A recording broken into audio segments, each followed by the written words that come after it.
Good morning and welcome to DCTV, DCHS Live. I'm Jason Schanzel. I'm here with the varsity head football coach, Mr. Coach Enright. Coach, how are you this morning? Great. Thanks for being here. Good. And welcome everybody that's watching in. This is our first episode of the Coach's Corner, so we're going to find a little bit out about the 2023 Decatur Central Hawks football team. So let's start with the first question, Coach. How was your off season? How did things go this summer? Off season was interesting. So, we typically start pretty early, right after Thanksgiving. State championships happen, and then it's on to the next season. So we start right when we come back from school from Thanksgiving in December. So it's been a long off season, but just a lot of growth has happened and occurred over that time period. There's been kids that have come a long way since last year. As you know, we were pretty young last year, fairly young, and had a lot of freshmen that played significant minutes, and then a really strong junior class that are going to be seniors. And it's always that balance between a young team and an old team, and finding leaders. And but it all starts in the weight room with Coach Lane, and he really sets the culture. He's an unbelievable strength coach. And, For sure, I couldn't agree more. Yeah, our kids really need that discipline and need that structure, and we needed it more so this off season than any other season. And so, just really proud of our kids and Coach Lane for how they attacked the off season into the spring, and then all the way through the summer. But we had some leaders emerge during that time. With our focus, our main focus wasn't about football at all. Right. We wanted to change the culture a little bit, and by doing so, we just preached being great people, great students, and great teammates. Football is fourth, a distant fourth. Sure. So we have a lot of great kids that prove that. They came up with our motto, which is something to prove. Oh, that's good. And what we mean by that, something to prove, is just every single day prove that you're a good person, you're a good student, you're a good teammate, and the wins and losses are a byproduct of that, of just being a good person. So captains were voted for, which is always good to see your kids and coaches think about after that whole 7 months of off season who emerged as the leaders. And we've done it different ways, but we had 4 guys that were voted captains by our team, and they are seniors: Albert Aguirre, Javian Jones, Bryson Bonawit, and Napo Dodo. So I couldn't agree more with those 4 guys. Yeah, great kids, great young men.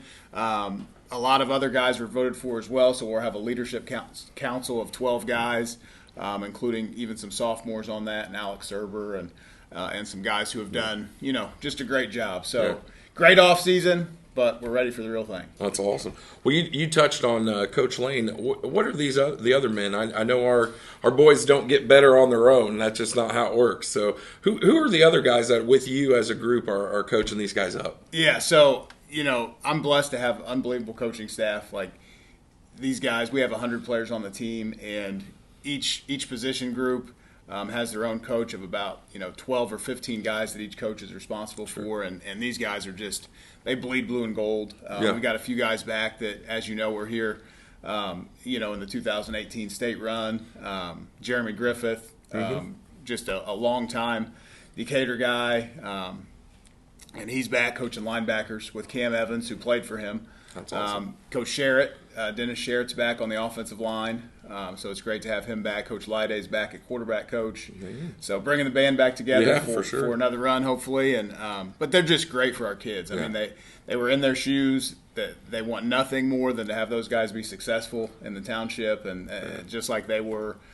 So we also added a young coach, Blaine Gardner from Brownsburg. He coached there for the last 5 years, and his job kind of didn't work out for him to be able to coach there. So he's good friends with Max Gooden, our defensive coordinator, and he came over. So those are some of the new faces on staff, along with Torrin Whitfield, who moved up from the freshman staff. But just an awesome guys, man. Well, and I think that's a testament to you and what people think of you and think of Decatur, where these guys are willing to come back in the fold. I mean, that's, in my opinion, that's a rare thing. Absolutely. To have guys come back, and that says a lot about you and how you go about your business. I appreciate that. I don't know if it says a lot about me, but they love Decatur Central football and want to see the kids have that opportunity through football to be successful in life, and they've really taken that approach. To me, it was more less about football and more about getting these young men to be successful when they leave here. So, yep. And I know those, all those men, quality individuals. They do so much in the community and around. So, and a lot of you folks, out there know those names. So, you spoke about your 4 captains, who all 4 of those gentlemen, not just exceptional football players, exceptional human beings, but who are some of the other young men that have stepped up and have shown some of that leadership for you?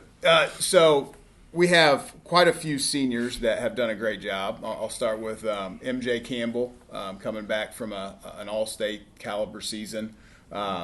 Just is a beast in the weight room with Coach Lane. Awesome. So it starts there. If you can earn kids' respect there, you can earn it out on the field as well. And he's a 3.5 student. So MJ's done a great job in the offseason. Elijah Trammell is another kid that comes to mind. Yep. That just is an outstanding young man, does the right thing in the school building. Basketball player as well, multi-sport guy. So those 2 seniors. We've also got a few sophomores that have done really well. Pharrell Carter, great. Bo Polston, Alex Serber, Carson Eisen, Kaz Hicks, Michael Campbell have really stepped up. I think we'll have 8 sophomore starters this year. That's so awesome. That's a lot. Tyler Cooper and Caden Cole are the other 2, so on the offensive line. But got a really special senior class. Stephen Oyateo, just a phenomenal leader this offseason. Yeah, I would agree. And with those 6 or 7, stud seniors leading us with a huge sophomore class, and then a junior class is small. There's only 11 of them, but with Vogel and Dodo and Amanfo and Bonnie, it's 4 pretty good leaders. So yeah, I would have to agree. Yeah. So I know we kind of talked. You spoke. About different guys in different places. Can you tell me? We spoke a little bit about offense, but can you tell me some guys that are going to be standouts on defense this year or special teams? Yeah, we're going to be led up front by MJ Campbell. He's out right now, unfortunately, with a elbow injury, so he won't play weeks 1 or 2. Hoping to get him back for week 3. But led up front by him. Brandon Vincent and Jalen Shanks are 2 other guys that are seniors up front that we're expecting to have a big season for us. They've come a long way. Guys that have been in the program and haven't necessarily had their breakthrough season yet. Yeah. We're hoping it's this year. But in the middle, we're led by Albert and Steve-O. Those 2 guys are a couple of men. Hammers, men. Yeah. So they fly downhill and hit people, and that's what it's all about, fast and physical. And they live up to that mantra.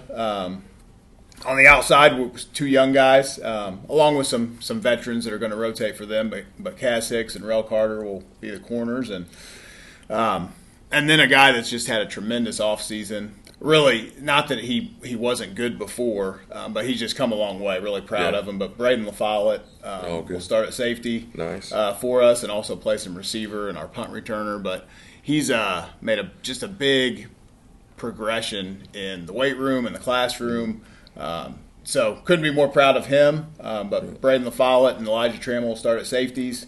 Along with, we got Michael Campbell that's going to come off the edge and play some, and then Bonawit as well. So just a lot of guys. Athletes, man, both those guys. Yeah, versatile kids. So well, and so we've talked about our guys. Let's take a moment and talk about our first week opponent.